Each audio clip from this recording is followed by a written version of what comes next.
J'espère que vous allez bien, j'espère que vous vous portez bien. Lors d'une élection présidentielle en Algérie, le rôle et le soutien de l'armée est toujours scruté, analysé. La position de l'armée est le principal indicateur pour déterminer le gagnant d'une échéance ou d'un scrutin présidentiel en Algérie. En Algérie, le résultat n'est pas attendu à la fin de l'élection, ni le jour de l'annonce des résultats.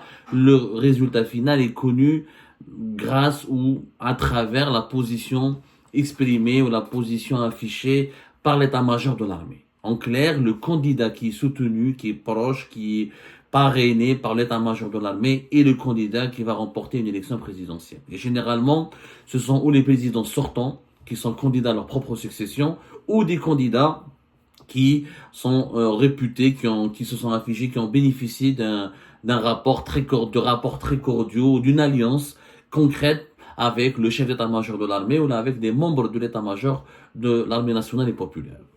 Chefna Abdelmajid Tebboune, sa relation avec Gaïd Salah, comment lui a permis en 2019 de devenir président de la République. Et on a vu comment, grâce à Gaïd Salah, Abdelaziz Bouteflika a pu faire un quatrième mandat en dépit de l'opposition du patron des services secrets à l'époque, le général Toufiq. Et l'histoire, il y a plein d'anecdotes comme ça. Il y a une fois Bark en 2004 où, malgré l'opposition contre le deuxième mandat d'Abdelaziz Bouteflika par le chef d'état-major de l'armée à l'époque, général Mohamed Al-Ammari, et Abdelaziz Bouteflika a pu faire un deuxième mandat grâce au soutien toujours d'une partie des institutions militaires qui étaient les services de renseignement à l'époque et d'une partie de l'état-major de l'armée. Même si il n'y a pas le soutien total ou intégral du chef d'état-major, il faut que ou une partie d'état-major ou les services de l'enseignement soient du côté du candidat qui veut remporter ou la devenir chef d'État en Algérie. C'est une tradition, c'est une coutume que les Algériens et les Algériennes connaissent. يعني ما كاش واحد اللي ما يعرفهاش في الجزائر, c'est un secret de polichinelle. Sans le soutien de l'armée, qui est la principale colonne vertébrale du régime, un candidat, une personnalité politique, quel que soit son âge, quelle que soit son appartenance idéologique, quel que soit son parcours, quelle que soit sa notoriété ou sa popularité, ne peut jamais devenir chef d'État en Algérie. Maintenant, nous avons en ce moment une élection présidentielle anticipée, une campagne électorale qui a commencé, il y a un scrutin qui va se dérouler le 7 septembre et tout le monde a bien vu qu'il y a une relation spéciale entre le chef d'état-major de l'armée, Saïd Chenguereha, et Abdelmajid Tebboune, le chef d'État, le président candidat à sa propre succession. Toutes les visites de terrain, c'est rare dans l'histoire du pays, aucun président ne l'a fait, ni Abdelaziz Bouteflika, ni ses prédécesseurs. Abdelmajid Tebboune, là où il partait, il ramenait avec lui Saïd Chenguereha. Saïd Chenguereha et Abdelmajid Tebboune étaient inséparables. Inséparables. Les visites de terrain, les inaugurations des événements nationaux et internationaux, les réunions du Haut Conseil de sécurité, il y a eu une dizaine de réunions du Haut Conseil de sécurité depuis 2021 jusqu'à 2024. Ils sont inséparables. Ils dirigent le pays ensemble et on a l'impression qu'ils se soutiennent mutuellement.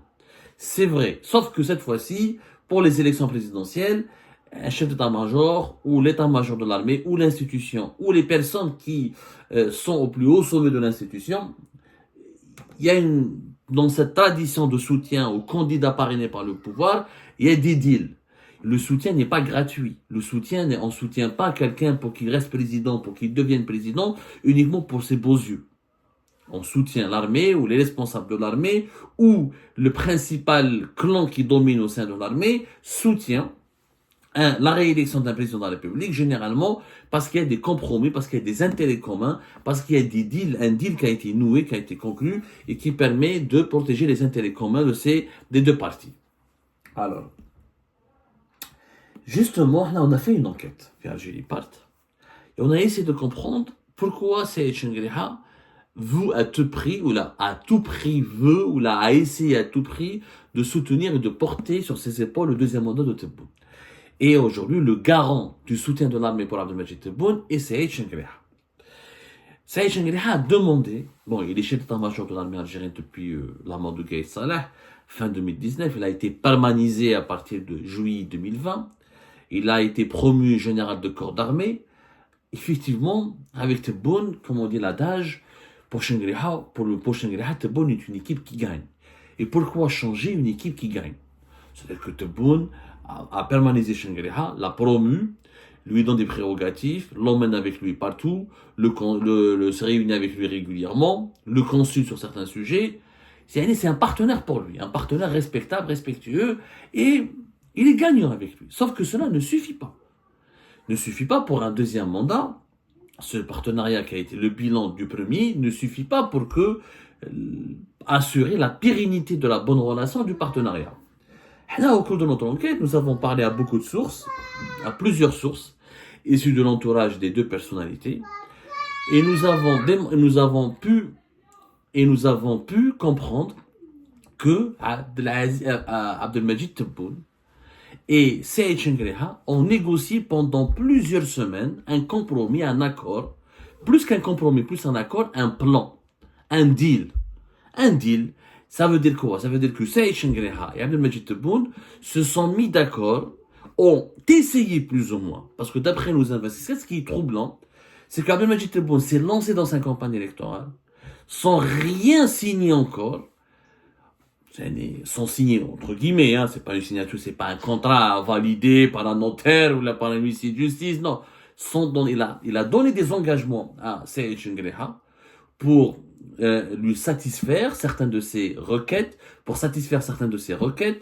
donner une suite favorable à plusieurs de ses demandes et de ses revendications, mais il n'a pas donné des engagements définitifs, il a donné des engagements de principe. Saïd Shengriha a soutenu le deuxième mandat de Tebboune sans rien obtenir pour le moment de concret. Pour le moment, tous les changements, qu'est-ce que Saïd Shengriha a demandé à Tebboune? Généralement, l'état-major de l'armée demande au président sortant, candidat à une réélection, qu'il valide certains changements stratégiques dans les postes décisionnels au sein de l'armée, qu'il augmente les lignes budgétaires, qu'il valide, qu'il donne le feu vert pour certaines dépenses importantes de l'armée, et qu'il fasse des compromis sur certaines décisions politiques, dans certaines mesures politiques, favorables à l'état-major ou aux responsables de l'état-major ou au clan qui domine l'état-major de l'armée dans certains dossiers politiques. Voilà les trois axes. Des changements stratégiques dans les postes décisionnels au sein de l'armée, des nouvelles dépenses importantes pour l'armée et des compromis et des accords pour de nouvelles mesures politiques dans certains dossiers politiques qui impliquent les intérêts de l'état-major de l'armée ou des responsables de l'état-major de l'armée. Quand on parle de l'armée, on ne parle pas des soldats, on ne parle pas des petits colonels, des petits lieutenants. Comme c'est qu'ils n'ont aucune voix au chapitre, donc c'est des exécutants. Ils n'ont aucune influence politique. L'armée, l'institution militaire, c'est l'état-major. C'est les chefs de légion, c'est les chefs d'état-major de l'armée, c'est les chefs de corps, les forces terrestres, les forces aériennes, les forces navales, et c'est les directeurs centraux du ministère de la Défense, plus les services de renseignement qui relèvent du ministère de la Défense, qui travaillent du ministère de la Défense, mais qui hiérarchiquement sont normalement placés sous l'autorité du président de la République, mais qui ont le statut de militaire. Haïlik l'institution militaire. Les chefs de corps, les directeurs centraux du ministère de la Défense nationale, le chef d'état-major et les chefs de région. C'est ça l'institution militaire. Et au sein de cette institution militaire, le chef d'état-major de l'armée, il a son propre entourage, son propre clan. Quelques chefs de légion sont influents, ils ont leur propre clan. Il est arrivé que certains chefs de corps soient aussi puissants, ils ont leur propre clan. Mais en ce moment, le principal clan qui domine l'institution militaire, il y en a que deux. Il y a plus que, avant il y avait que le clan Gaïd Salah. Avant il y avait le clan Gaïd Salah et le clan du général Tawfiq, avant que la réforme du DRS, avant que la restructuration du DRS ne soit menée entre 2011 à 2015, qui a mené au départ du général Tawfiq. Après, il n'y a eu qu'un seul clan, c'était le général Gaïd Salah, notamment après 2018, l'affaire de la cocaïne du port d'Oran, où tous les autres généraux, chefs de corps, chefs de légion, qui n'étaient pas forcément dévoués à Gaïd Salah ont été enlevés, remplacés. Aujourd'hui, nous avons deux clans. Le clan Saïd Shengriha et le clan du général de corps d'armée, Ben Ali, qui est le général le plus âgé et le plus haut gradé avec Saïd Shengriha, mais c'est lui qui a été le plus haut gradé récemment et le plus âgé, qui est le chef de la garde républicaine. Le clan de Saïd Shengriha pourrait participer au soutien pour cautionner le deuxième mandat, plutôt, à demander des changements importants. Qu'est-ce que Saïd Shengriha demande?